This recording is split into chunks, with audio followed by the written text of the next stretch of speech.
কেই বোধহয় বলে মাসি। পৃথিবীর যতই অদ্ভুত সাজ থাকে সেটা হচ্ছে ইনিই সাজান। দুর্ভাগ্যবশত আমার 7টা মামা থাকলেও একটাও মাসি নেই।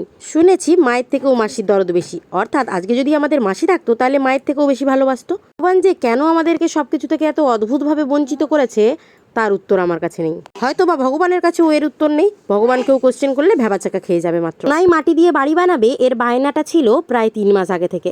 বাপিকেও অনেকবার বলেছি, মাকেও বলেছি, অর্থাৎ শাশুড়ি মাকে। দুজনেই একদম সময় পায়নি। বাড়িতে এসে বোনকে অর্থাৎ সোনায়ের মাসিকে বলা মাত্রই ছুটতে গিয়ে একদম আমাজন জঙ্গলের ভিতর থেকে নিয়ে এসেছে এই মাটিগুলো। এটা আমাদের বাড়ি, আর আমাদের বাড়ি থেকেই দেখো দেখা যাচ্ছে, আমি আঙুল দিয়ে দেখাচ্ছি, যদিও বা মোবাইলে ভালো বোঝা যাচ্ছে না, তবে সামনে থেকে দারুণ বোঝা যাচ্ছে যে এখান থেকে কমপ্লেক্সটা দেখা যাচ্ছে।